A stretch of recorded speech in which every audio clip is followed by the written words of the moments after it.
We're looking here at the Sustainable Development Goals of the United Nations and asking the question about transport planning, are these a game changer? I know if you're all here, you're interested in the subject, and I know if you're interested in the subject that you probably know what all those things are, but I thought I might just at the beginning, without diving in deep, quickly go through a reminder, what are those Sustainable Development Goals, and indeed what is the New Urban Agenda, just in headline terms. On the Sustainable Development Goals, we have 17 goals, and under each heading, there are different targeted actions, of which there are 169, and these Sustainable Development Goals were adopted in the last quarter of 2015. They aim at zero poverty, zero hunger, good health and well-being, quality education, clean water and sanitation, affordable and clean energy, decent work and economic growth, industry, innovation and infrastructure, reduced inequality, sustainable cities and communities, responsible consumption and production, climate change, life below water, life on land, peace, justice and strong institutions, and partnership for the goals. And we can see in those that transport cuts in a cross-cutting way through several of those, and we want to see in that complexity how something real and focused action can take place without being consumed by the complexity itself. The other agenda, the New Urban Agenda, adopted late in 2016, comes really as no surprise when we look at its own big numbers.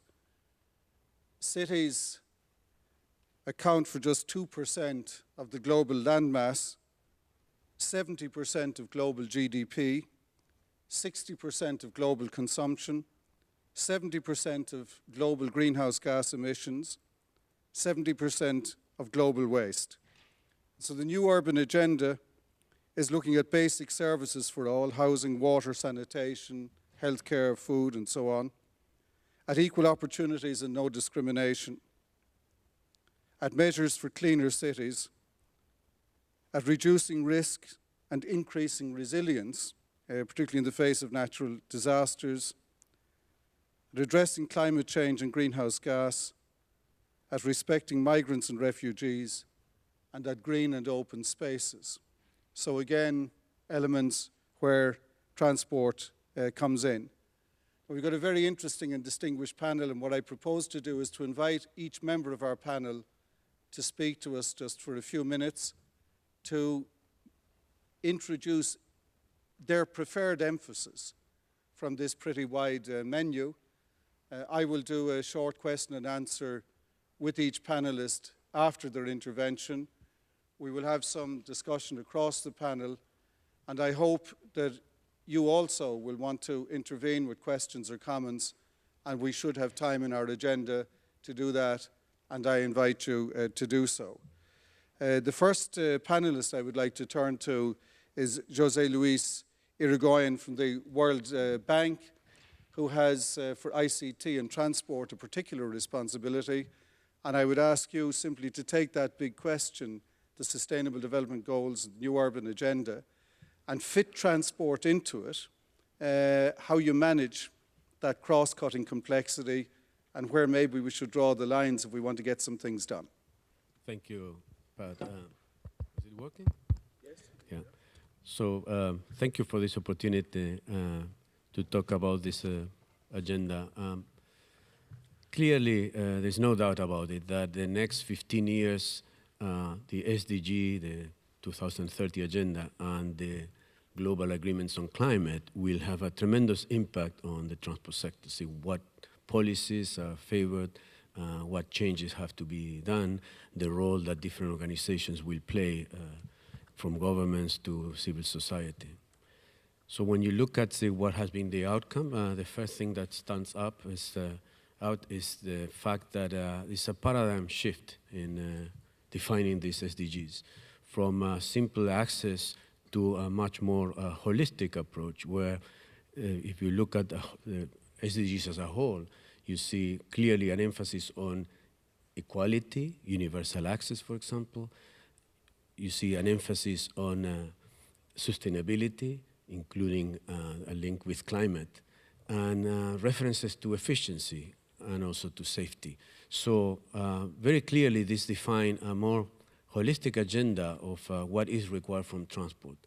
The challenge of being seen as an enabler of many other SDGs and not having one SDG is that this notion of a holistic view about what sustainable mobility is or what sustainable transport is could be lost if we are not careful. There are some people talking about the connections with 12 SDGs. We believe that perhaps focusing on 11 targets under the most, say those that are more closely linked, can help us in putting in place some of, filling some of the gaps that we see. For example, data, methodologies to determine, say, how we're going to measure the progress will be critical. And if you look at the availability of data and of these methodologies, this is a big challenge that we have to solve. So in order to get the most from this agenda, see, we run the risk of not being able to make the case if we don't develop a global tracking framework. And the other element, and we'll stop there, is making sure that, say, we have a shared vision that, say, the transport sector, which is so fragmented and that has, in the past, not speak with one voice, start aligning itself around a shared vision of what sustainable mobility is about. And in that sense, we are working together with a broad range of stakeholders, creating a coalition that will aim at doing that, and bringing a shared vision of bringing through this coalition program of action that everyone agrees is going to move the agenda forward. Thank you very much for that introduction.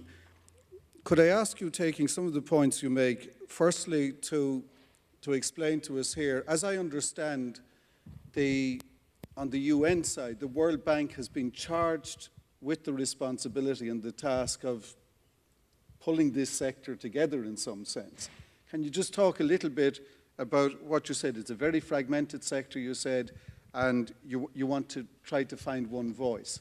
Can you talk a little bit about how you're trying to do that and the kind of outreach with a group like we have here today in terms of connecting to your challenge to lead this and to reverse the fragmentation?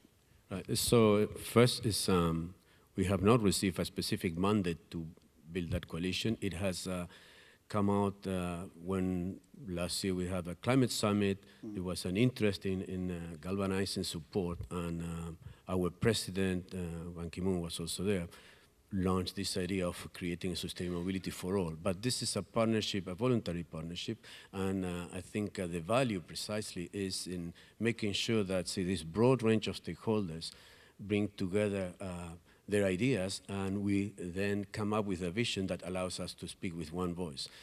Just to give you an example, this fragmentation comes for the intensity and the passion behind the sector. So for many, the urban agenda is what matters. For others, maybe road safety. Well, how we bring all these dimensions together to create one notion of what sustainable mobility means, and how can we then measure against a few goals that can be tracked. And this is what we have done through a series of engagements. More than 80 stakeholders. We now plan to engage more with countries and with the private sector. That is the next step. And it's around a vision that focuses on these dimensions that I was mentioning about the SDGs, which have to do with inclusive access or access for all, efficiency, safety or security, and then the climate, the green pillar, climate, resilience, and air pollution also. And let me ask you about one other point that you mentioned about ideally about developing a global tracking capacity and about having kind of consistent data or useful data. again, looking at the fragmentation, where are you at in the journey to creating that kind of model? And what do you see as the key things you want to be able to measure if you're going to express this voice as being a voice for sustainable development of mobility? So this coalition is working on a global report that will give a little bit the status quo of where we are in terms of sustainable mobility, and focusing on some indicators that can capture, say, where you are and the kind of transformation of change that is expected to make it more sustainable, to see whether we capture some of these paradigm shifts that, say, the SDGs as a whole have brought into the specific goals. So, for example, if you talk about road safety, a paradigm shift that, say, by putting road safety in the context of a sustainable mobility agenda, looks at, for example, prioritizing also the shift towards safer transport modes. That's not necessarily is captured if you are just working in road safety, the traditional agenda. Things like that that apply to these 4 goals. The first entry point here would be to work with the UN Statistical Commission to show that we have something to offer, so that the difficulty of scanned data and limitations of methodologies can be solved. Otherwise, we run the risk of targets related to transport not being picked when developing the tracking framework for the SDGs. So that's our first priority. And the second priority is to develop, based on that, a program of action that will inform the future and future decisions, the policy and interventions in the future, with an idea of having some deliverables, for example, for the coming COP in November. Okay, thank you very much indeed. That kind of locates from a very global vision where we're going. Could I turn, Ralph Alter, to you for an OECD view? It's the same question. We're dealing with the Sustainable Development Goals. We're looking at sustainable mobility.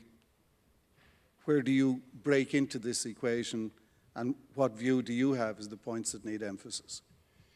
Thank you very much, Pat. I think I would perhaps take really a slightly different approach and would say, no doubt, transport will have to adjust to this new set of objectives.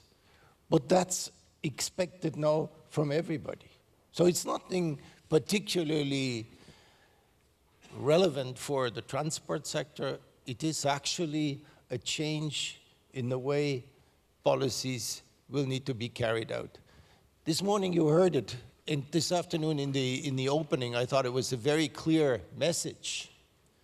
Transport was considered to be an enabler for productivity.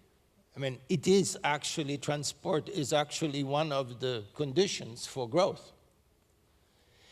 So it's not surprising that when you now say, well, but growth is now defined a slightly different way. Because we have here, you just had it here on your screen, we have there objectives that are considered to be of equal importance. There's no ranking. There is not saying this is the priority. It's those 16 goals that make good public policy objectives.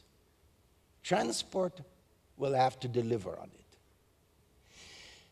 But what are the consequences? And if I may say so, the most important question is really, why are these objectives, these goals there? Because they describe, probably with some accuracy, what people would want to expect to have in their environment. So if that's the goal, then now transport has to ask, to what extent can we contribute to these goals? I don't know whether this is already happening. So I'm not saying it's necessarily a game changer, because I think in many ways transportation is already serving a lot of those objectives, but perhaps not quite as explicitly as it is now formulated. Detailed, accurate, clear. I have looked at, in the OECD, we have looked at what actually do governments do to deliver on those objectives. And I can tell you, and I think, I dare say, that that's also going to be true for transport. Governments have difficulties to adjust to this multitude of objectives. Not that they don't like them, but how to do it. And the most important sort of first stop is to say, if we speak about health, about education, as you just said, Pat, what does that mean for the people of each country? So the first thing that I would say is that you have to be a good listener as government. Listen to what people actually want. It's not obvious. Today we are speaking a lot among us here as people who understand the subject and are experts, and there may be different views, but probably not really. But there will be the need to listen carefully. How to do that? Participatory process for transport and sustainable development goals. And my second point that I want to make is transportation, obviously, as you see it here in the number of stakeholders, is a very complex, a very multi-stakeholder process, but it's also a process for different parts of government. And when I say government, I mean by that the cities. If you look at what we do have with us, it's not just the central government that takes up a policy, but it is, of course, also the local government, the mayors. They determine quite a bit on transport systems. How do we make sure that that coordination takes place? How do we make sure that in the planning we are responding to the different inputs and requirements and perhaps expectations that are there? And my last point is, currently, most infrastructure projects are run exactly as that, a project. One, the next, the other one. There aren't that many far outreaching mechanisms to coordinate something which is now 15 years to go, because that's what it is, 2030, 2030, it's, let's say, the date, so it's not even 15 years anymore. And what will be decisive is whether we can actually make sure that government cuts it in these deliverable pieces and decides on a plan for this implementation. Institutional responses, for the time being, are still pretty weak. Still pretty weak. Projects, yes, and we know all those big ones.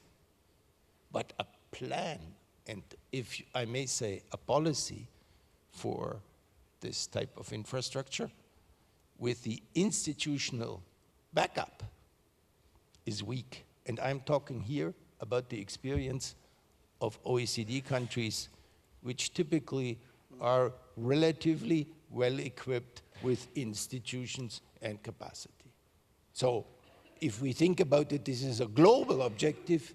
There may be countries that are in a very different situation to deliver. Well, thank you for that, which brings me kind of in a way full circle, exactly in terms of the OECD observation you make at the end. You're the Director for Public Governance and Territorial Development, so it's not to dump on your individual shoulders the complexity you just described, but being a good listener, promoting a participatory system, moving from projects to more complex planning. how do you in OECD, even in that space, which is short, as you say, of the wider global space, and maybe in some respects more developed than the general global space, how do you see yourselves trying to help, assist, advise, and fashion this kind of systemic, multi-level governance challenge that you've just described? Well, as my colleague from the bank said, of course, you know, we would encourage everybody to be sure that we have the right data. That's a key issue. We need to measure, we need to monitor, we need to track, as you said. And governments will have to track, not just because they want to track, but because also they will have to deliver on the degree of transparency that citizens today expect. But what it takes, at least in our view, is that yes, there has to be political endorsement and leadership for that type of integrated view. Political leadership, supported, of course, by expertise, supported by that necessary institutional setup, but make a statement to that. That's a very important part. The second point that we have looked at is where would you want to put some of this capacity that it really delivers on all these goals. We are looking at models in our OECD world, and I can tell you that, as I said before, we're just seeing movement. Can we continue to ask the Minister for Environment, for example, to say, well, that's probably sustainable development that must be somehow in your portfolio? Or would we say, no, it's about money, so it should be with the finance minister? Holding the purse means I have to say something about it. But we would actually argue that probably it should be a bit closer to what we call the center of government. And by that I mean, you see, in each country it's a bit differently called, but it's the prime minister or it's the president. But it should be somewhere where someone has actually this kind of arbitrary power to decide, not to implement, but to decide what are the government's priorities, and get away from a siloed approach. Silos are exactly the wrong answer to the Sustainable Development Goals. So that's one clear piece, that you'd like a strong tone at the top, and whatever the top is, Prime Minister, President, or whatever, that you want someone who can do the cross-cutting coordination between classic government departments. Let me ask you a second thing. It's very much in evidence here, but it's been in evidence for kind of several years now. All of these elements that we see coming down the track so fast, digitalization, automation, electric vehicles, whatever the package could be, is activity that's mostly going to be driven outside government by private actors, by innovators, by universities, by researchers, and ultimately by serving consumer, client, and societal needs. And sometimes, at the pace of change we're witnessing, as we've also heard in the opening session from President Ilves from Estonia, the governmental sector itself is behind the curve because the game is somewhere else. The fast part of the change isn't happening inside government circles, even if they're cross-cutting and even if they're not the silo logic. Bringing that in, again, the OECD has this kind of broad view, multiplicity of members and so on. How do you see that conversation between OECD and its member states? Well, Pat, I think this is, that's a bit, I think, in the center of all. Because as we know, it is a stakeholder solution to be found. Government can be one of the players, and the private sector will have to play a very critical role, as, of course, with civil society do. I think that's a very important part of it, to make sure that we get all the views. The speed is, of course, something that is driven by different interests. I mean, technology by itself is only knowledge, but knowledge gets sold, gets used, gets implemented in products. It means it becomes a source of income, as I said, of productivity. The question is then, how are we going to share? How are we going to share this progress, the potential progress? And I do see this in our countries. The discussion cannot start once we've done everything and then we think about it, okay, now how do we distribute it? No. It should be by what we in the OECD call an inclusive approach. An inclusive approach while we do the policy implementation, an inclusive approach while we use technology, and not technology is somewhere out there and then we have to deal with the consequences.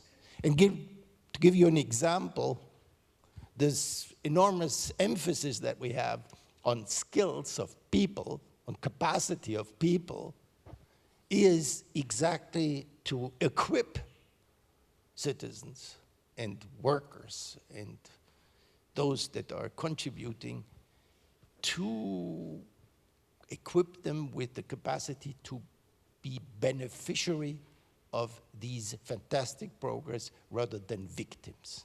And I do think that's a very critical discussion to have. The only answer that I can tell you about what it would be is to ensure that we take inclusivity not just as a result, but a way of operation.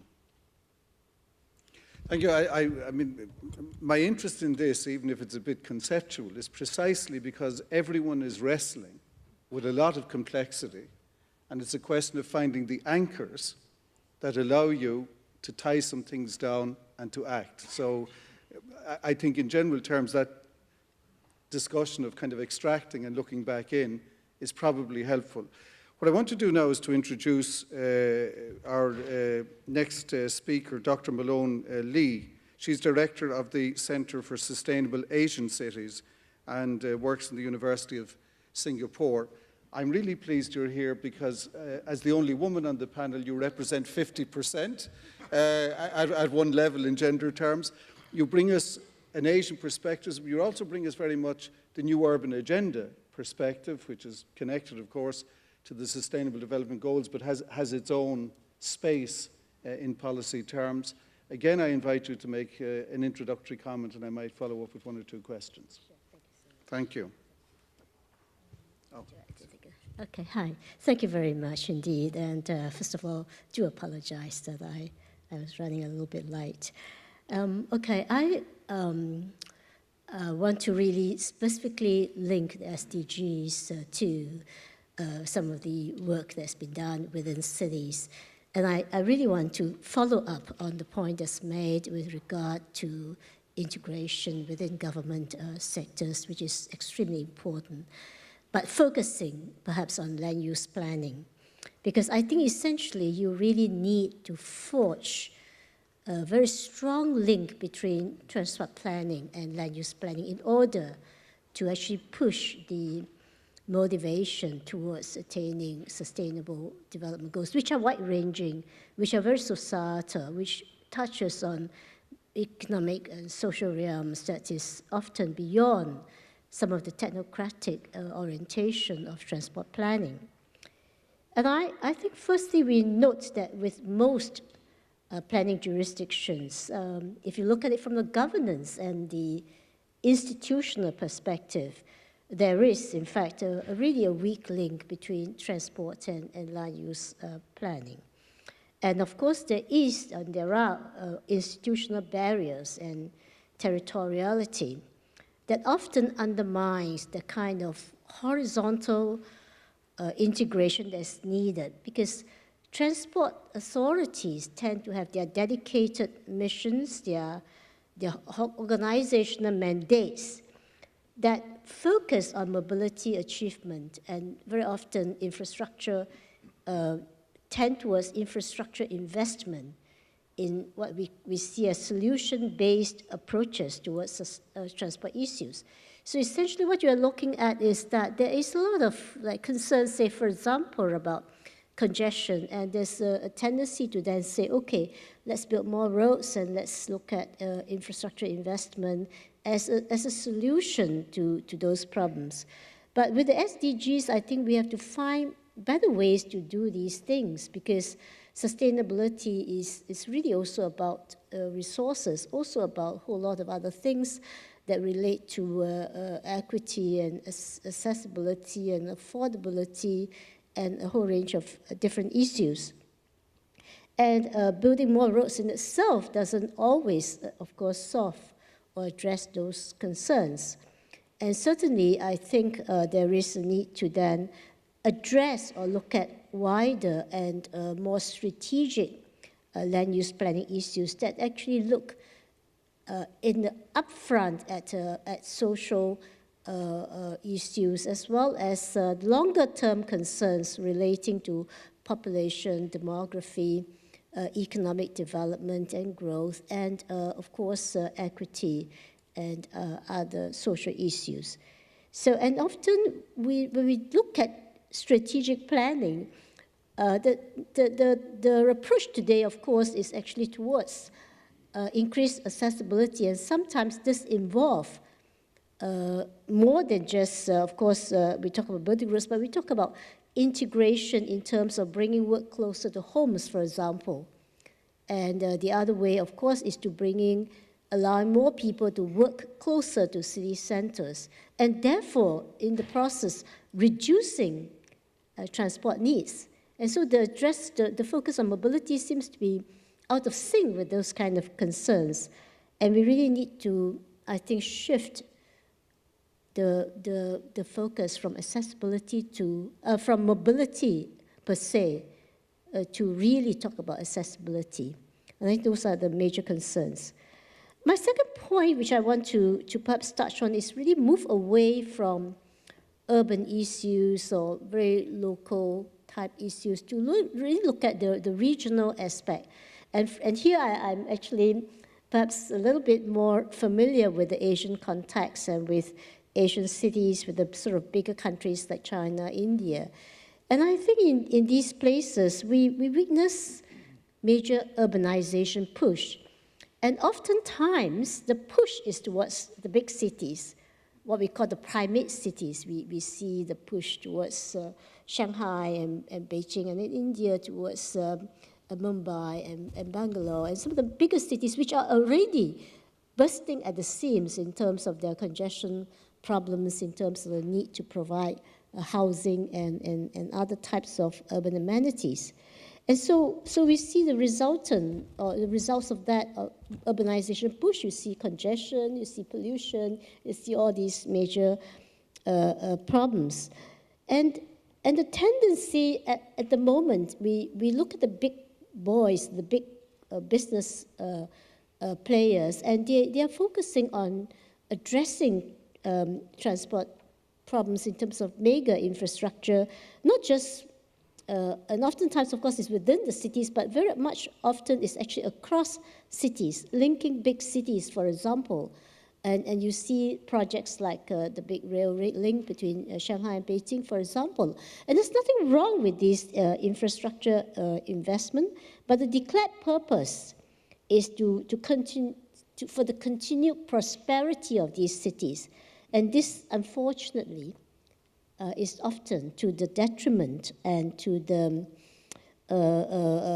neglect of the needs of the smaller urban centers. And I really want to say that if you really want to look at the SDGs and you want to look at providing more opportunities, and then there should be a kind of attention as well to smaller urban centers, to the maybe building up the second and third tier cities that take some of the pressures of the away from the larger cities, and in the process, of course, creating more balanced regional growth and more even spread of opportunities for jobs and better living conditions. And I really think that regional perspective is often missing in our understanding and our discussion of transportation issues with regard to the SDGs.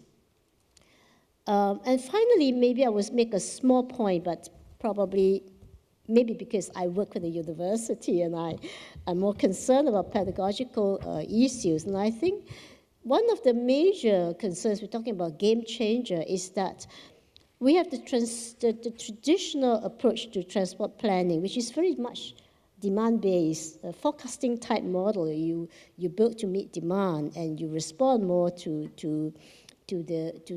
trips generation. So the specific engineering type approaches. And this is still conventionally taught, unfortunately, in universities and colleges. We really see this, even in big universities, in major, well-known universities, the engineering faculties or schools tend to actually address transportation issues strictly from that perspective. And I think there is a need to shift to a more policy-oriented approach to embrace the broad and holistic agenda of the SDGs. And so the need to straddle the social and economic realms basically means that we need to talk about issues of affordability, equity, gender responsiveness, and all these are important matters that must be factored in early in the planning process. And this is not provided in most of the education that we kind of see in engineering colleges. And so I really want to think in terms of that kind of major shift.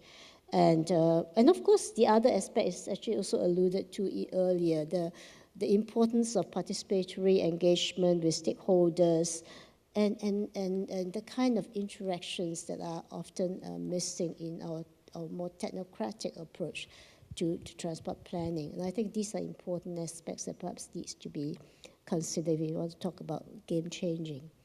Yeah, thank you. Yeah. Well, thank you very much for that very interesting perspective. I'd like to pick up maybe some of the points about tensions in this. The logic of it is coherent, and so in that sense compelling. But what if you engage in the participatory process and the stakeholder consultation, and they want to live in Beijing or they want to live in Shanghai? You get the tension, not just demand-led transport planning, but through the very consultative process, the tension between the pulling force of big centres like that and the desire of so many people to want to, frankly, with the positives and negatives, share the net balances of that lifestyle as they see it. Well, I think there is no way of stopping that kind of interest and desire to live, work in the big cities. And I think those pressures will always stay. And what I'm really talking about is just some additional opportunities and diversifying those opportunities into other urban centers that will give us these additional jobs and other urban services. And I think what is happening today, fortunately, is that some of the smaller centers are in fact offering better living environment, better conditions for live, work, and leisure compared to the bigger cities. And I think the idea is making those areas attractive enough to drag and to motivate people to move, rather than cause a situation where people are forced to or are pushed out of these areas. So focusing on the pull factor rather than the push factor as such, I think that's more important. Yeah. And to do with this debate on sustainability and on new urban development, where our cities are a bit like our transport fleets. There's a whole load of it's already there and we're stuck with it. And so the question is, on the margins or into the future, how we create the dynamic, while understanding that we have a big legacy effect about which we can do some things, but not necessarily a huge amount by way of fundamental change? Yeah, I think I don't envisage a big leap forward in that sense. Yeah, I think there has got to be incremental improvements. I mean, just really talking about across organizational, those kind of issues or institutional type issues, I think there are simple things that one can even to begin with, you know, to start thinking about things like data sharing, for example, is a very critical aspect that we've not done enough of that across agencies, where we can then start to promote that kind of collaborative spirit. And I really don't, as I said, I don't really see us changing the way we make decisions in transport planning today. But in the process of addressing or being cognizant of the SDGs, we can then begin to say, yes, there are other ways of doing these things. Yes, there are other players in the field. Yes, there are other stakeholders. And we then begin to start the conversation and the process of incrementally moving towards the new possibilities in terms of growth and development. Okay. Yeah. So, I mean, in essence, I don't want these summaries risk to be too concise, but what I distill out of what you're saying is a drive towards a new model, but understanding that the shift is incremental more than profoundly disruptive. Yeah. Let me turn, if I could, since we're talking about stakeholders, to someone who is, I'm sure, quintessentially a key stakeholder to do with the various conversations we've discussed, and that's Peter Backer, the President and CEO of the World Business Council for Sustainable Development. Again, Peter, I really kind of hand over to you to tell what you want in this context, and then we might follow up with some questions and answers. Great, thanks, Pat. Let me first and foremost thank Madam Lee for coming out, because SDG number 5 is gender equality. In my organization, we have adopted a thing called the panel pledge. Yeah. We will not sit on panels with only male. So you saved me last minute, otherwise I would have had to get off the stage, but I can talk to you now. I think from the business perspective, the SDGs, I've often said the SDGs are the biggest gift the UN has given to the world. It's the agenda on how we want to develop our societies. The debate on what is sustainability is over. We have a set of goals, they're called the SDGs.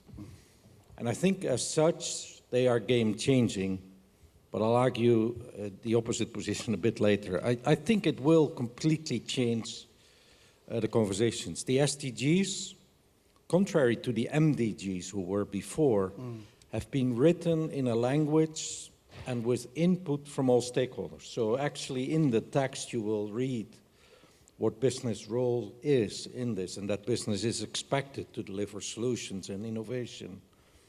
And it goes way beyond just the corporate social responsibility type of notion. If you've never looked at the SDGs, which some of you will be excused for not having done that, goal 11.2 is the one that talks most directly about transport. It's the one that says we need to provide access to safe, affordable, accessible, and sustainable transport for all. And then in the second sentence, we go on about road safety, which is one of the particular issues that need to be addressed. But if you look at the SDGs through the other goals, actually we cannot deliver the SDGs if we do not transform the transport system along the way, because it cuts right through. And I agree, it's a bit academic whether it's 10 or 12 SDGs that get impacted, but actually I would like to keep it simple. Unless we transform the transport system, the SDGs will not be delivered. The cities won't be sustainable. The whatever other climate, 25% of emissions comes out of transport, will not be delivered. So it's a crucial conversation to have in this important global forum that you organize. Business gets out of bat for two reasons. One, it's risks, the loss of the license to operate or physical risks, and the other one is opportunities. Where can we grow our business? On climate, which is goal 13, the case for climate action has been well made, and solutions, you know, whether it's below 50 or other solutions, have been well defined and are being implemented by business today. The engagement of business in the wider SDG agenda struggles, just like I think I heard my colleague from the OECD say, it's a very big monster to engage with. But for that reason, this year in Davos, a few months ago in Davos, World Economic Forum, the Business and Sustainable Development Commission put out a report which is called Better Business, Better World. 60 business opportunities were identified that, if implemented at scale, will drive towards delivery of the SDGs. $12 trillion of economic value creation, incremental value creation, if the world, i.e. business, at scale implements those solutions. 8 of those solutions are directly related to transport. More than $1 trillion of value can be created by matching your business growth, business opportunities with the SDG agenda. So it's massive. I'd said I'd argue the other way around. I don't think SDGs are a game changer as such. The fact that the UN has written a big book and 169 targets will fly over the heads of most business people. I think it's the big trends, and if I talk about the big trends in this sector, that will actually change the game. The SDGs, and that's, I think, an important notion to add to the conversation, the SDGs will then be the framework where we see, can we deliver synergies by doing something between the different goals, or are we in territory where we need to think about trade-offs? Because we probably cannot deliver all 17 goals to the max all the time. Occasionally, we'll make choices. And so the big trends for this space, I think, are pretty obvious. The first one is climate change and air quality, or decarbonization of transport. Not always the most easy or popular topic in the room, but it's a key trend that we need to work towards. The second one is the whole area of circular economy, which in transport probably leads also to shared ownership type of models. And obviously the third one, hottest today in many conversations, the whole area of digitization, artificial intelligence, or autonomous driving. And I actually compliment the OECD and the ITF, because the report that came out this morning on self-driving trucks is pretty amazing quantification of the issue at hand. Very good study. You should all read up on it. So I think if you think through these trends and you translate them into business solutions that companies or sectors can implement, how will each of those solutions drive the SDGs? That's going to be the big questions. And some will provide synergies. If you put electric vehicles in shared models, you also reduce congestion. You can completely rethink infrastructures. There's lots of synergies across the SDGs. But as your own report, the ITF OECD report on self-driving trucks indicates, once you put self-driving trucks on the road, there's 2 million jobs gone very quickly. And these people will not find alternative jobs in their lives. What are we going to do? So there's also trade-offs that we need to think through. And I think that's where the SDGs come in. So in practical terms, because that's what we business people like, what can we do? Each actor, whether it's a company, a sector, a government, a city, an NGO, or a scientific organization, must think about which of these SDGs are most relevant to what I do, which of them are material to my business or my city or my country or my institution, and where can my solution have the maximum impact. And if we all ask ourselves these questions, we will get to lots of solutions, lots of projects, lots of initiatives. The second thing, and that's one that is missing, and that, well, I'll be quiet, but that I find incredibly frustrating because I know this sector so well. we must make a holistic system transformation plan for the transport and mobility sector. We cannot just chase our tails on self-driving or air quality or whatever the topic of today is. We must make a holistic transformation plan. And this morning I was in Berlin, where the Sustainable Development Solution Network meeting went on about how are we going to transform the food and the land use system. And if you want to talk about a complex system, go talk to your friends at the Food and the Land Use Department, because it's a nightmare. But what is happening there now is global science is driving together. Countries and cities are driving together to do implementation deep dives, and global business is coming together to create solutions in a holistic, combined platform. My wish for this meeting, ITF 2018, is for the holistic system transformation of transport to be on the agenda.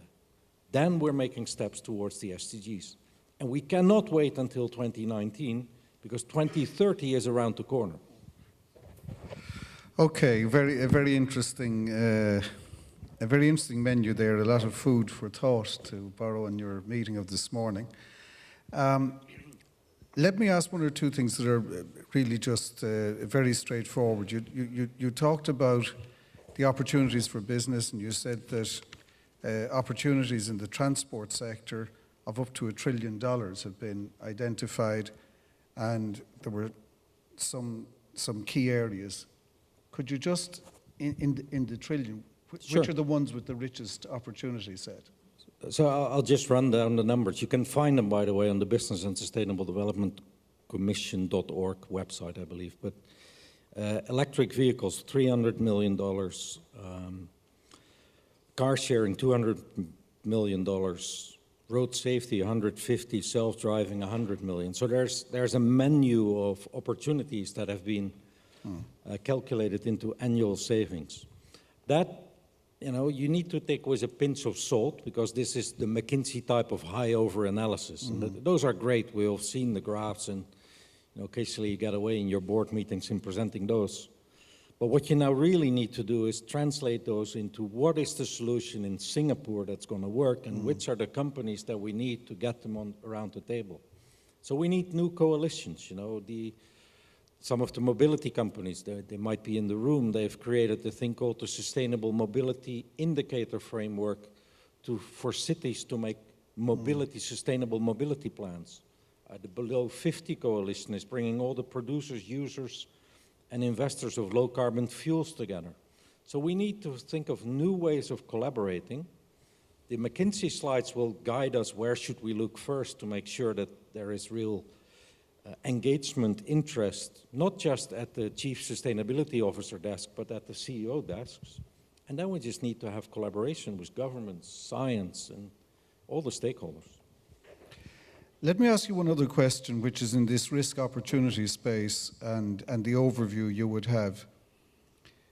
If I took the three areas, electric vehicles, sharing, safety, or autonomous driving, and so on, and just stick with the McKinsey numbers, as you call them, there's a sweet spot at the end of the journey, but there's a dodgy and risky spot at the beginning in the transitional phase. Yep. And this is where you end up with debates between business and governments, typically about tax breaks and subsidies and so on. So is this a journey that has now enough momentum, enough steam, if I go back to an earlier phase, to drive it forward without a lot of that stuff? Or will they be knocking on government doors, looking for incentives along the way with tax or subsidy in the transition phase? I mean, the reality is always the same. Business is often mentioned as one word, but there's so much variation within that one word. There will be opportunistic companies who will knock on doors to either avoid regulation to come in or say they won't move without the subsidies. But the other thing, which is also a reality, which is hard to manage, any transformation, particularly the ones as drastic as driven by the SDGs, will have winners and will have losers. And the losers aren't going to volunteer the transformation to go fast. That's obvious, and they will find their own ways to see how slow we can go. But The only way I think we're going to break through that is by making holistic system transformation roadmaps together to identify who are the winners and the losers. Like, you know, I mean, sometimes people think, oh, the particular industry will be the losers, and that might be the case. But again, if you haven't read it, just pick up the self-driving truck report that came out this morning. There is 6.4 million truck drivers. 4.4 million of those will be replaced by autonomous driving trucks. 2 million will be displaced with no chance of a new job.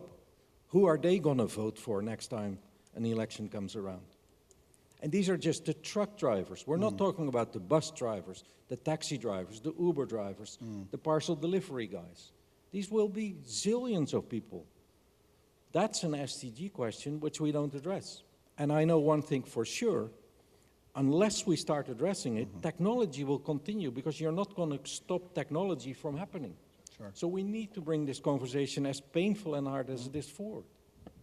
No, I think it's very useful. I mean, you've hit on what is the raw end of the trade-offs, but it's actually useful to address them because they become the raw end of politics, and raw politics can bring us to places we don't want to go.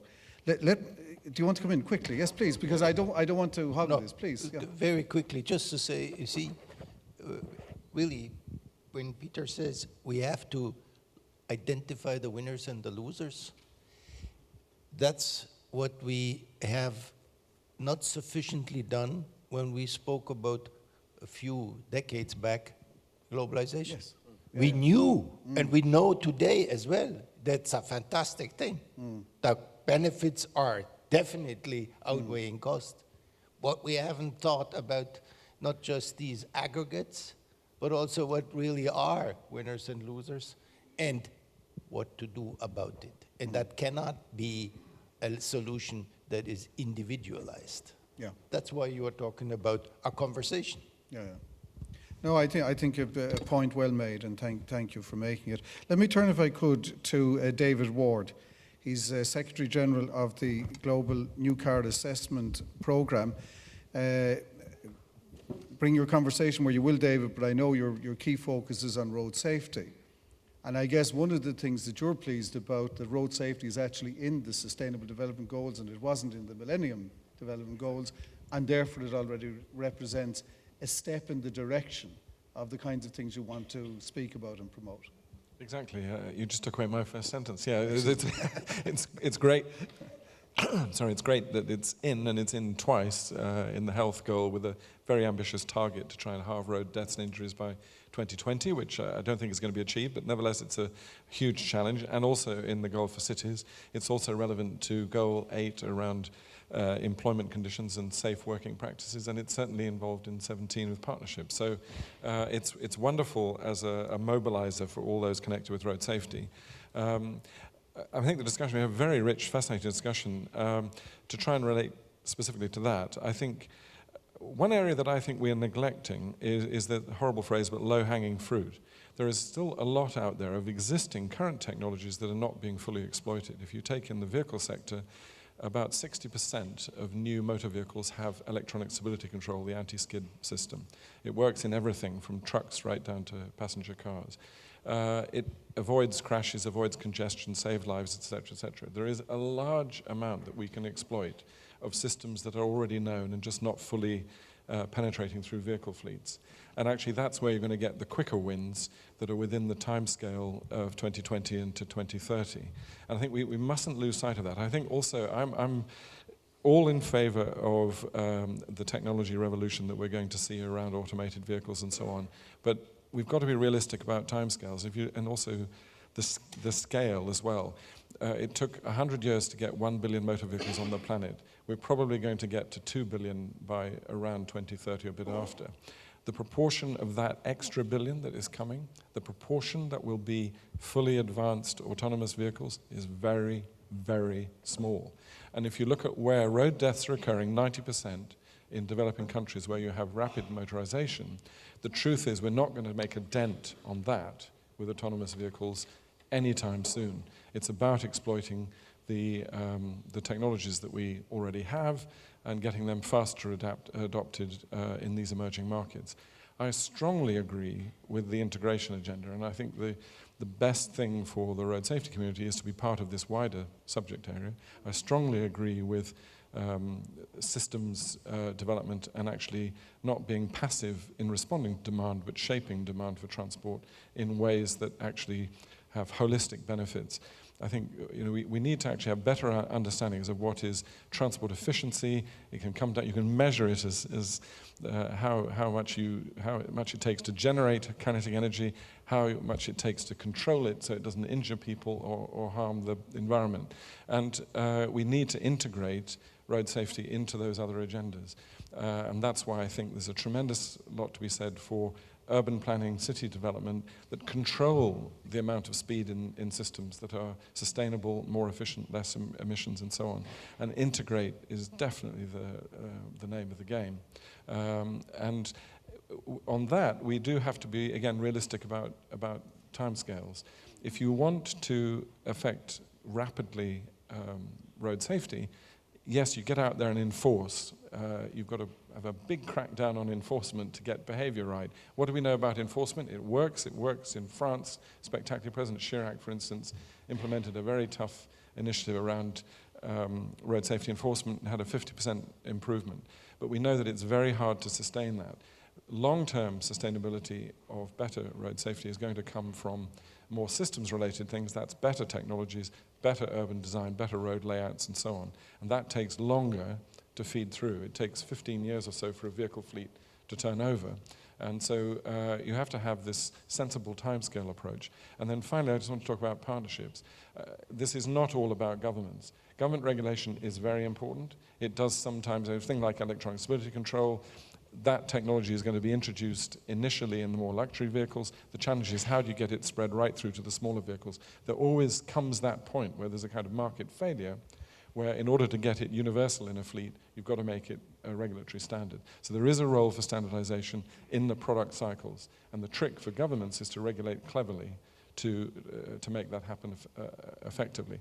But definitely there is a partnership role here. There's a great opportunity for cities and business I completely agree with you about the potential opportunities here if the right demand signals are there. And cities can help with that in terms of shaping the demand for transport in their areas. Companies can respond. I think the SDG role with companies setting a broader than CSR agenda is hugely there. Fleet management is massive. There are very good business cases for investing in vehicles with, for example, with safer systems. And it comes up as bottom line improvements when you adopt, you take on board, like the initial cost, but you'll get benefits. All of that is there. And I think also there is an accountability challenge. And that's in a sense part of the partnership. What I like about the SDGs is measurable targets and accountability that are universal. MDGs were mainly for developing economies, but these are universal. And I think the accountability side is going to be very important, whether it's for governments or, I mean, still today, sadly, there are major car companies producing vehicles in emerging markets that would fail minimum UN crash test standards that we've taken for granted. I think beyond 2020, companies that continue to do that will be at risk of trashing their own CSR brand values. And I don't think they'll do it. I think they will move. And I think governments are, we're seeing governments, India this year in October is introducing crash test standards for the first time. Mexico is doing it. Brazil has already done it. We're seeing that kind of movement. And the SDG process is part of that. It's a significant opportunity to persuade positive action. Thank you. Thank you. Well, in fact, I might start as you've finished there, because you were the Secretary General of looking at a global and not just a European assessment process. As things stand today, if we took the index of 100 for all the cars that will be produced in the world this year, what percentage, what number in that index do we arrive at to do with cars that will be proved by some safety standard assessment? It's probably about 75. There's probably about, of brand new motor vehicles, there's about 25 out of 100 that I would call substandard, do not meet acceptable UN standards. And that's simply because a large part of the emerging markets haven't regulated. It's placed a huge dilemma on companies. Some exploit it, others are embarrassed by it, others find their brand values challenged. I mean, we work in the naming and shaming business of independently ranking and testing cars. We often have manufacturers come to us complaining, saying, we're in market X, competing against company Y, that is producing vehicles that we simply don't want to get down to their level. And that's why actually sometimes they're arguing for regulations, because they say we need a floor in this marketplace. So there is still this gap to be closed of getting all vehicles that meet the sort of the basics. And we're not talking about the rankings. You get 5-star Euro NCAP car. That's well above any minimum regulatory standard. We're not talking about that. We're talking about cars that are 0 to 1 star. That's about the minimum regulatory. A 1-star car just beats the minimum UN crash test standards. And there are still 0-star brand new cars being introduced into the market right now. Wow, that is really, that I didn't know. I mean, in asking you the question, I wasn't expecting an answer that 1 car in 4 produced today would be a 0 standard car to do with any set of standards. And many of them would be very low standards to do with any measurable standards. They're cars, the body shell collapses, there's no airbags, there's no electronic stability control, and actually it's a business opportunity, and we work closely with the companies, but independently testing them. And we're seeing, airbag manufacturers setting up whole new plants in India and Brazil and so on to supply these technologies, particularly as regulation drives forward. It's all a big win-win eventually, but you do need a level playing field of fair competition. And let me ask you, because I know from past association that you were very involved many years back in the work that happened in Europe to do with the European standards. Just a little outtake, versus that time when we didn't have those standards and today, is there any idea of how many lives have been saved and what the actual value of this has been in health terms, how many less serious injuries and so on? Well, in the EU, Pat, you were an MEP, 1996, the European Parliament put in 64 amendments to change the legislation for crash test standards. The rapporteur was Alan Donnelly, and I was actually working for him at the time, helping with this. That transformed the vehicle safety standards. Since then, the vehicle fleet has more or less totally turned over. We've got 50% reduction in occupant fatalities across the board. It's quite difficult to calculate against all the other measures, improved roads, improved enforcement. But over the decade of up to a couple of years ago, there are 120,000 fewer deaths on the roads in Europe. I think probably you could attribute at least 40% of that specifically to improved occupant protection. Even though we've more traffic? Yeah, exactly, and that's a very important point, as traffic is growing. It's probably been, in Europe, one of the single most impressive improvements in public health. And speaking as a very disappointed Brit who's having my EU citizenship stripped from me, it drives me crazy that this is not more widely understood, that actually the effect of the single market with consumer rights being protected can deliver fantastic benefits for the citizenry. A last quick question. You talked about enforcement and you mentioned speed. Again, what is the evidence on, speed limits that are, broadly speaking, observed and their impact on public health? Overwhelming. I mean, wherever you look, the evidence just mounts. So in the US, for instance, where there have been, unfortunately, quite a lot of retrograde movements on speed limits, the Insurance Institute of Highway Safety has done studies showing every state where they've gone up, so have the fatalities. The US is now experiencing a really sharp increase in road deaths, which is very alarming. Across Europe, many countries where speed limits have been reduced, the correlation is very, very direct. And of course, it's where you get the strongest synergy with environmental interest as well. Yeah. Okay, thank you very much for that. Let me turn finally on the panel to Alain Flausch, who's the Secretary General of the Public Transport Union. Again, Alain, I leave it to you to bring us where you will, and then we might do some questions and answers. Yes, thank you, Pat. I just, of course, coming from a very large, high-level discussion or statements here, I'm more close to the real world. So my association is mobilizing people that are operating systems every day.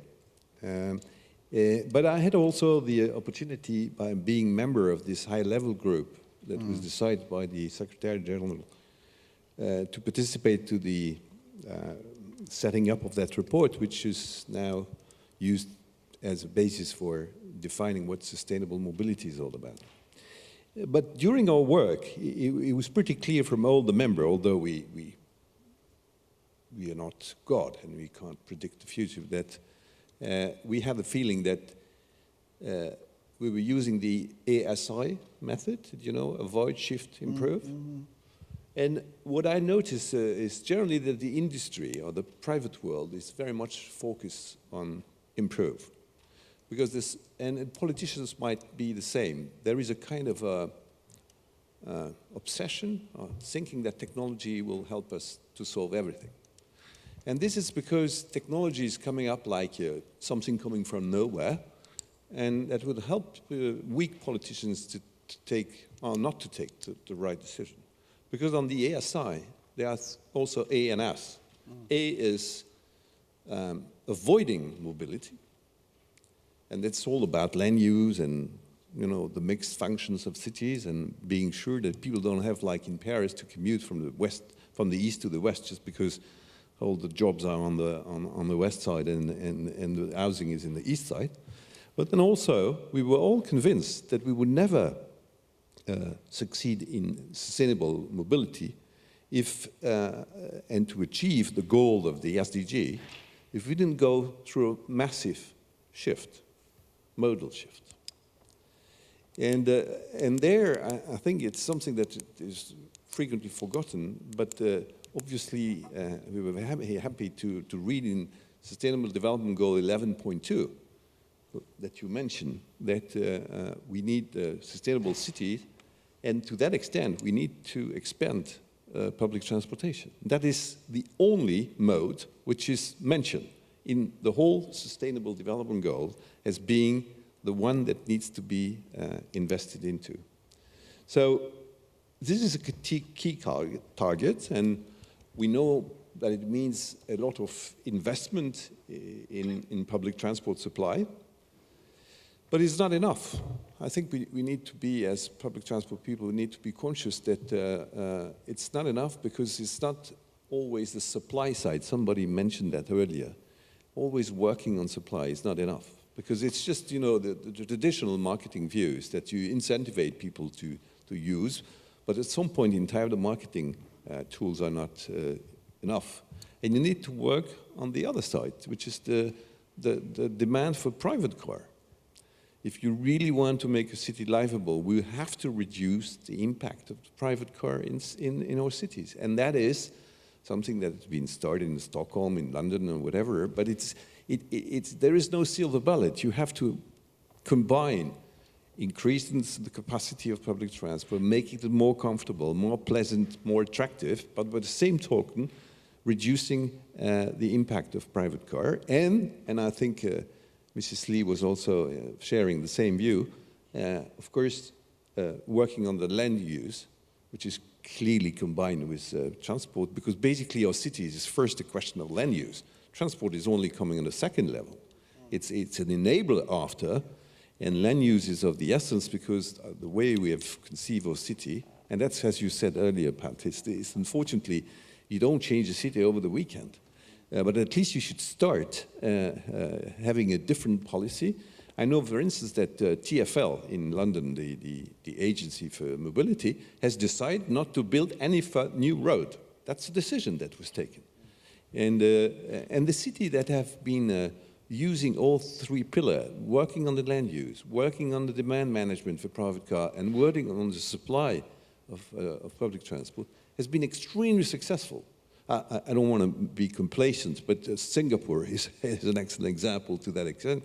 But you have other cities which have been working on this, like Copenhagen, you have Geneva, you have Oslo. Oslo is a fantastic example, Vienna.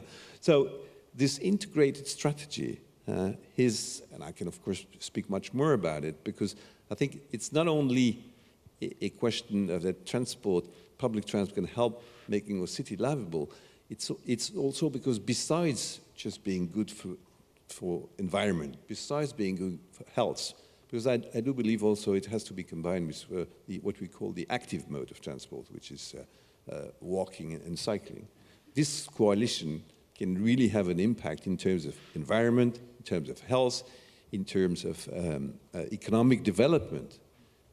amazing economic development, and all this together helps to reach first SDG 11.2, but also many of the other SDGs. And including this in the overall SDG would enable decision makers to reach their goal. Because in fact, if you just think about Paris, the Agreement of Paris and the COP, by reducing the use of private car in the city, we could go up to a reduction of 40% of the gas emission, just by using more I would even use public transport as the right word, shared mobility. And public transport, of course, is part of that shared mobility, but if you look at the new players that are coming on the market, it's also the word share, which will be much important. Okay, let me just ask you, you've given a few examples there. You've mentioned Singapore, Oslo, Copenhagen, I think. Taking any one of those and to do with the shift element and to do with shared and in particular public transport, what stands out for you as saying, look there? Well, that's what I'm doing most of the year, is to try to promote just by example. Yeah. Because, you know, our association is an association of operators, public authority, industry. And what we're trying to do all over the world is to show the good example. I'm now developing an innovation standard index. The idea is, because I think public transport needs also to change. And we have examples, and we use a champion city to help the other to understand what can be done. As you know, public transport, my view of public transport some years ago was that it's a very conservative industry. It used to be that way. My view as Secretary General of UITP was to shake that industry and to say, hey guys, if you continue to run your buses and trains the way you have been doing this for 50 years, one day you'll be sidelined. You'll be on the side because nobody will want to jump into your train or bus because they are late or because not comfortable, and there are other players coming up with more attractive options. So you have a fantastic advantage. You're leading the show. You are there. The new one, you know, I'm always saying, one day that the chief executive officer of Uber was saying, oh, we are so proud, in 5 years we have moved 1 billion people. And I replied to a journalist, I say, every day we are moving 1.2 billion people. So this advantage that we have as being there and having already capacity doesn't mean that we don't want to work with Uber. It's just saying we are the backbone of the system. But if we are an aging backbone, then things will not go well. So please, gentlemen, ladies and gentlemen of the public transport, realize that you have to go on the moon, you have to lead the transition. This transition was actually, leading the transition was the mantra of a recent World Congress, which was very successful in Montreal 2 weeks ago, because really now the industry is ready to be more entrepreneur, to be less dusty, to be more client-minded, and to become attractive. And once it's attractive, then you know politicians are, decision makers are looking at you and say, ah, it's working. Yeah, it can be an alternative, and that is what I'm trying to do. Let me just ask you one thing then. If we have the shinier, newer model, and indeed, if I take the train that runs so often from Oslo to the airport, I can put my hand up and say, I know all the things you're saying, and it really does work. My question, a lot of public transport to do with other elements of sustainability, like affordability and accessibility, require public subsidy or public intervention through capital investment in a context where frequently that's greatly constrained. And so just talk to me a bit about the vision you have and this other practical day-to-day reality, which I'm sure a lot of your operators have to live with. Yeah, I do believe the first advice that I give them is that they need to be efficient, because the public purse is not unlimited, and operation costs should be covered without a lot of public money. That's how it should work. In terms of infrastructure, I do believe it's a duty of the government to set up the right infrastructure. That doesn't mean that you need to build, like in many places, huge infrastructures that finally are not well used. And there's many examples of the white elephant, which was not a success. So we need, what we're trying to do is to build capacity, and that's the work that we are sharing with the World Bank, because they start telling me, I remember some years ago, 50% of the money they have can't be used because they don't have a good project. And so it's building capacity to be able to have good projects. But I do believe that you cannot rely on private money to build a metro system that will last for 150 years. That's an infrastructure that needs to be funded by the state. It doesn't mean that it cannot be at some point in time through a PPP. I have no objection against it, and if the state doesn't have the money at the right time, maybe it's a good way to depreciate on the long run what you have to pay. Remember, there are also some accounting rules in the public domain, which makes our life very difficult because you cannot depreciate this sort of investment on the long run, whereas with a PPP you could do it. So it's a great tool, PPP, or however more expensive it is a great tool to have the infrastructure. But on the long run, it's the state that needs to pay, the state or the city. And it's part of the taxpayer money that you need to dedicate to have what? To have a livable city. We're coming back to the original thinking, is that if you want a pleasant city, your tax are used for that. In France, they have the versement transport, which is used for that. So it makes sense, I think, on the long run to do this. Okay, so I mean, in effect, social capital investment with then a point I think you well make about operational autonomy, if you can do it, is the kind of sweet spot for financial sustainability. Let me turn, you've been listening to a very diverse and I think very interesting conversation. Are there questions or comments from the floor? And if so, could you just raise your hand and we'll try and get a microphone to you. Yes, please. 1, 2. So over here, a gentleman on my left.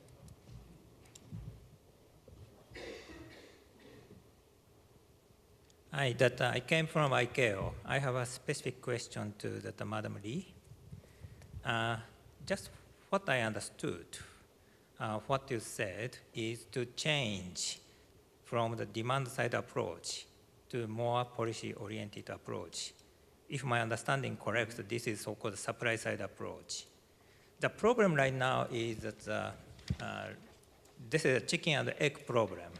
Because of the low demand, there is no infrastructure or the transport.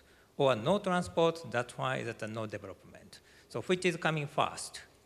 Our organization right now testing this so-called grandeur causality. It's very difficult to measure which comes fast. So if we change from demand approach to supply approach, supply side approach, what is the risk is we may create the big airport in the middle of nowhere. This is maybe there's a big risk, particularly in aviation. And then the issue here is SDG is mostly related to so-called least developed country, or SIDS or the LLDCs. These countries are located, most of them in Africa. So if we have to take supply side approach, maybe we have to build a big airport in the middle of the jungle. So is this acceptable or not? That's why how to so-called overcome this chicken and egg problem. This is my question. Thank you. Ms. Lee, I'm going to ask you to hold the question because I'll come back to the panel. Along here, yes, please, this gentleman. Thank you. My name is Andrzej Maciejski. I'm from Poland, and I work also for United Nations Economical Commission for Europe for the Trans-European Motorway project. We have 11 countries from my region, let's say, so starting from Poland in the north till Turkey in the south. And what I wanted to say was at the beginning, because I understood that maybe you do not believe in the SDGs and that they can be really deployed. But first of all, let me come back to what Rolf said about leadership, because I think we have to well understand what leadership is. And I think, of course, we need a strong authority from the president or chancellor or prime minister, whatever. But we have to understand that leadership is our everyday job. And if we are leaders or we want to be leaders, then we can change the reality. And we have to know that that's the reality like we have today, and we have to build on it. And this is what Alan just said, and I wanted also to give a remark on that, that he is exercising leadership with these guys from the public transportation. Yes, because you are exercising leadership, saying that you have Uber just behind you. And maybe not beware, but think about it. So I think that this leadership and well understanding of leadership leads us to the wide perspective of different perspectives, what Mrs. Malone Lee said, that we have to have a wider perspective, maybe not only the engineer one. And this is how I understood that. And this leads us to the responsibility. Because at the end of the day, we are responsible for the SDGs. And in our everyday job, we are responsible for that. And that's what I really wanted to say. And I am really in line with what Peter Baker said, because it's really your everyday job. And me and my colleagues in this STEM project, we made a new strategy for our countries. And it started this year. And this is exactly what you said, but from the public side, from the National Transportation or Road Administrations on the authorities, that we look at the 17 SDGs and we decided that, let's say this, that, and another one, these are the SDGs we can achieve by our everyday job. And we just have to put these SDGs as our KPI. And that's easy to implement SDGs. We just have to do that. And we, I think, have to think about it on different levels. We don't need to think about it on the level of presidents. We can decide about it and think about it in our everyday job, even if we are only, maybe not small, but only project of 11 countries within the United Nations. Thank you. Thank you very much for that comment. Let me take some ladies. Can we go down here? Right-hand side and over here. We need some bit of gender balance here today. Can we start with this lady here, please? And then down towards the back, yeah. Thank you. Thank you very much. I'm also coming from the UN, and definitely there's lots of UN comments. I work for ICAO. Just two observations.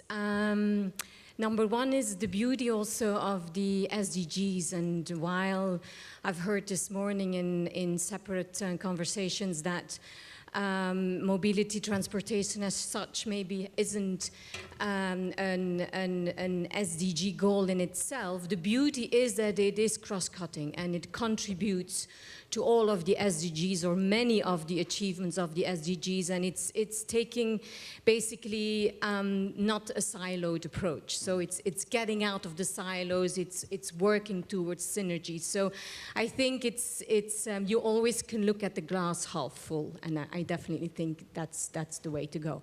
The second observation I have is with Uber, and I've lived for a long time in New York, and before I moved to Montreal, I read this interesting article that because of Uber being so, how you say it in English, snappy, and with the apps on the phones, and the young people love it.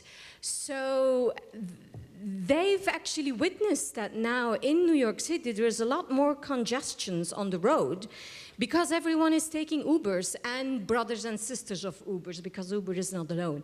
So that's probably also something that we need to think about, because then more Ubers and more pollution, more congestion, etc., etc. So, I mean, lots of food for thought. Thank you. Thank you. I think you're in the shift part of the avoid, shift, improve. Yes, please. Hello, I represent the University of Manchester. I'm doing research about how accessibility can reduce poverty, which is one of the SDGs. And since I haven't heard much about it, I would like to ask, which are the trends that you see in the transport industry and sector contributing towards that SDG, especially with that egg-chicken discussion that the transport sector always has and is driven by a more capitalistic approach, and with rising inequalities also among developing countries, but also between developed and developing countries. Thank you. Gentleman here. Hi, it's Gershwin Fortune, Cape Town, South Africa. Just a question on to Elaine around financial sustainability, your last comment about funding good public transport systems. Especially in developing world, our poor spatial form is contributing to high transportation costs. And hence, there could be a issue of this vicious circle because we cannot afford the cost, so we start reducing the quality of service and the vicious circle goes on. I know you quote great examples of Paris where there's tax and there's good spatial form, but the problem in many developing worlds, because of our poor spatial form, it's high transportation costs, which the operational strain to cities are quite high. So just a question on financial sustainability coupled with the poor spatial form. And yes, over time we'll improve it, but in the short term there's a problem and we could have a vicious circle. And just a question to Elaine. Thank you. And a final question or comment? Yeah, Rob McInerney from the International Road Assessment Program. My question is about the accountability, and I'm wondering whether any of the panellists can talk about what happened with the Millennium Development Goals that were not met by 2015 and what level of accountability was there. And if we look at that first one that's coming up around road safety and halving road deaths by 2020, what should happen if we haven't halved road deaths by 2020, and how should the world respond? Thank you. Thank you very much. Mrs. Malone Lee, you got the first question, supply side, demand side, airports like cathedrals in the desert or whatever. I leave that response to you. Okay. I really didn't think that the idea is to just totally shift from demand side to supply side. I think what I'm saying is that there should not be a preoccupation with responding to demand in terms of your investment in transport infrastructure. But I think governments, when considering the kind of investment you want to put, it has to be very sensitive to commuters' needs and, of course, to the market. I don't think one can make decisions in the public sector ignoring those kind of concerns. So there is to be a coupling of demand management and, of course, supply-based investment. I think it has got to be that kind of holistic kind of approach. So we don't want to dichotomize the issues in very clear cut. You don't want the demand-based approach, but I think you still need to understand why are trips generated? Why do people want to move from A to B?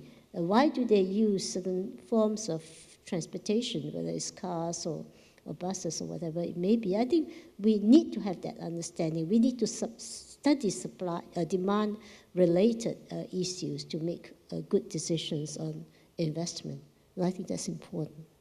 Thank you. And the essentials there, you don't see it as a binary choice, either demand or supply, but to use your own word, holistic. So a bit more complicated and a bit of each. And now you got the question about sometimes the very high transport, even unsustainable public transport costs because of legacy spatial issues. Yeah, I think indeed, as I said, efficiency is of the essence. And I know that in many developing countries, and I just mentioned India because it just came to me recently as a request. Actually, the government of India thinks that their public undertakings are very inefficient, and I'm afraid it's true. So if they are inefficient, they are costly, and so obviously there's no match between the fare that the government accepts and the cost, and so subsidies are needed. So I don't mean I have a recipe for everything, but I think if we were to already start benchmarking cost and helping them to reduce that cost, then later on, of course, we will be more sustainable. But we should work also on the fare. I know that governments are always extremely, how would I say, cowards in terms of fare, because they have the impression that the next election they'll be kicked out of the picture. We recommend, obviously we know that when you make an increase of fare of 25%, you're going to have everybody unhappy. So if you do that, a fare increase every 10 years of 25 is sure it's not the right thing to do. If you do it regularly, every year, inflation plus something, it's just normal, like any price of any service, and this is acceptable if people get to be used to this. Of course, on one day, the day of the fare increase, you got headlines of the press, but it's just one day, and the other day it's over, and it's forgotten, and people pay. So it's all this kind of good practice that we can help government to make the right choice. And that's why my association is there, because we're trying to help all the government and operators to be more efficient, to have a right fair policy. And of course, you don't make the whole thing in a weekend. It's a plan, and you know, it's a plan like in politics. It's incremental. You go step by step, but by the end of the day, I'm sure we can have it self-supporting, which is different. They're also, sorry for it to be a bit long, because I think the Crossrail example in London is great also. The business community was unhappy with the way their employees were moving in London. And obviously there were some, overcrowded underground system and all this. So they said, we need this Crossrail that is coming from the east to the west or the other way around. And they went to government. It was not even TfL pushing for this. Of course, they were in favor of this, but they used the business community as advocate for this, and they went to government, and government say, yeah, we may do this, but you're going to contribute. Because you're going to make added value from that Crossrail. It's new business, it's real estate property value going up, and all this. So finally, business community accepted the tax. Do you imagine? Normally, they're yelling against any tax. They agreed on the tax, which will pay for about a fourth to a fifth, a fourth of the whole bill. This sort of new inventive way of funding, this is the way it should go. And Paris has used another way of doing. So I think, again, a lot of work has to be done on the financial side, on tax side. I'm always saying we were good as engineers in the 90s. But we're not very good at marketing. Marketing, we discovered the customer in the year 2000. Today we're good at the customer, or we're better, let's say it this way. But we're very bad at taxation and funding. And so we need to develop those skills. Peter. Sorry. So I love the story from Poland. You know, everyday business is the SDGs. And if we all do that, and we create good collaborative platforms, we'll make good progress. On the Uber story, it's a great example of we need to stick to the facts, because the city of New York actually analyzed its congestion. It was not the new Ubers of the world. It's the delivery vans with the increase in home shopping that is clogging up the streets of big cities at the moment. So just to illustrate, get to the facts. The one thing that I wanted to say to build on your point is, we haven't said it today, but we're talking SDGs as radical transformation. This is not incremental business as usual thinking. And that means we need to change the way our economies work. Unless we put a firm price on carbon, we'll never compete the private car against public or our alternative transport modes. Unless we get prices right in natural, social, and financial terms, we won't make the right choices. Thank you. David, just to ask you on the question that came up, I know you're not in one of the institutions, but if you missed the goals, so the Millennium Goal didn't have safety, but let's say the safety goal is not traveling in the right direction by 2020. What about the accountability question? Yeah. Can I be cheeky and just answer the lady who asked about equity as well? Well, indeed. Okay, yeah. please do. I think that's a critical issue, and actually we know that the most vulnerable in all communities, the demographics of road injury, are the least well off, are the worst affected. So with urban planning and everything else, the more we can bias against private cars, etc. The shift agenda, where actually we'll be helping to address that equity issue. On the accountability thing, absolutely. I mean, I think it's not a shock to say that we will not meet the target of 2020. At the moment, things are actually going slightly in the wrong direction. So there will be a duty on the whole SDG process to recalibrate that. Personally, I would be in favor of a new target for 2030 on the outcome of 2020. So you set 2020 as a baseline, have a new target. I'm very strongly in favor of targets. In the EU and others, we've seen where a casualty reduction target by EU member states absolutely motivated countries to do more, because it's like a kind of football league table, and countries are embarrassed when they're at the bottom, and it drives them to perform more, and those at the top end up in a race. You know, for numerous years we've had sort of Sweden and the Netherlands and the UK and others jealous about who's going to be number one, and it's always annoyingly the Swedes mostly. But anyway, so I think targets are very important, and that's one of the benefits of the SDG process. Okay. Rolf, I'm going to turn to you. There was a variety of questions. That poverty transport access, you might like to say something, and I will close off then, coming back to José Luis. Thank you very much. I just wanted to say something about the accountability. Yes, no? You see, this is a new debate. No, SDGs is not something that we know before. It's a new debate, but it's a very different one. And as Peter was saying, it's a debate, it's a radical shift. I think if you combine this really different approach with technology and a very different way of civil society to act, I just do really think that there is a quite different level of accountability already establishing itself. So I don't think that anybody will get away with it easily. That's for sure. And the second point that I wanted to make is really to think about, it's a radical shift. Technology is changing very fast. The business sector is changing. And I just say government will have to come out of its rather linear development. So this is also pressure on government to operate differently than they were used before. Interesting. So, I mean, your hypothesis is everything is changing exponentially, but the government is still a bit linear, and that's the part that needs to boost its accelerators. José Luis, you began, so you can close. Maybe to respond to some of the questions, so first, of course, on the poverty angle. If we want this SDGs really to have an impact and be a game changer, the first is this notion of equity and poverty. Today still we have 1 billion people that don't have access to any way of transportation.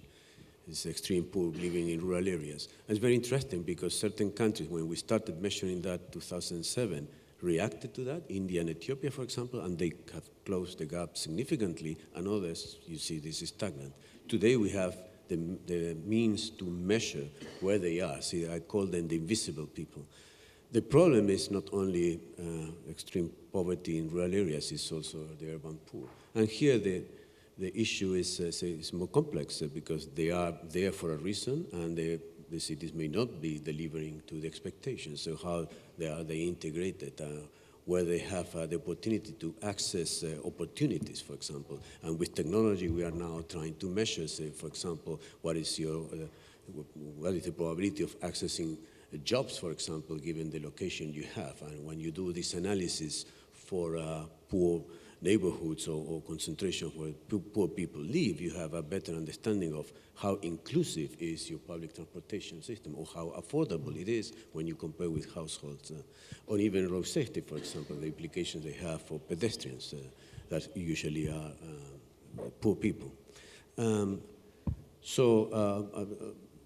This is to be a game changer. The first thing is you need to challenge the status quo, so you have to think differently. The second aspect has to do with this holistic view that we mentioned. The transport agenda is an agenda of co-benefits. By looking at, how each co-benefit can reinforce progress against the other outcomes. You have countries that have now become leaders in climate change that started by working on air pollution, for example. So we want to see that as an engine for bringing change.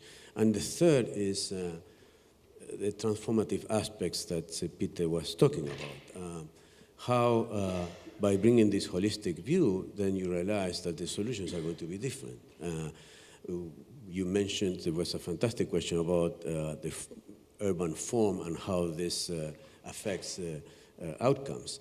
Actually, it's not a legacy issue. When you look at the urbanization in Africa, this is happening in real time now. Yeah. It's a very poor planning that is, so these cities are becoming completely unconnected and going to be a problem in the future. We will not be able to serve with public transportation. So this is really in real time kind of, so bringing this holistic view have to solve the solutions by avoiding the need, by becoming more compact, avoiding the need for more mobility, but also addressing issues of distribution.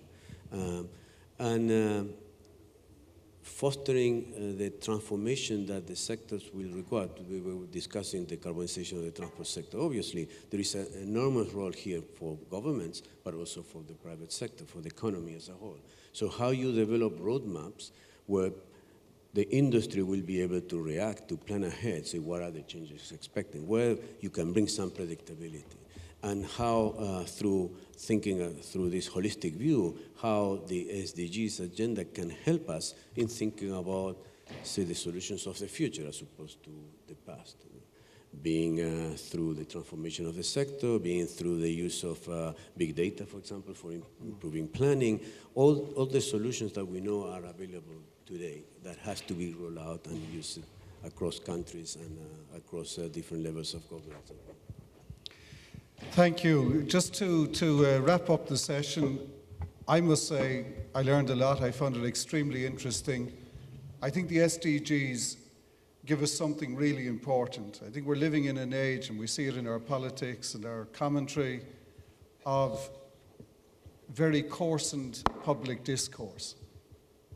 And these goals remind us of the better angels in humanity, of a sense of ethics, of values, of a moral public purpose. And so they're a very powerful thing for that reason. I don't know so much, to answer our question, that the SDGs in themselves are the game changer, but they are the framework within which the game can change. And I think it's important to have a framework that anchors capacities and mobilizes. And I think they are mobilizers of change by planting these things in our consciousness. That they are complex is, and as they cross-cut, there's no argument. But the world we live in is such a place, and they mirror the complexity in some way.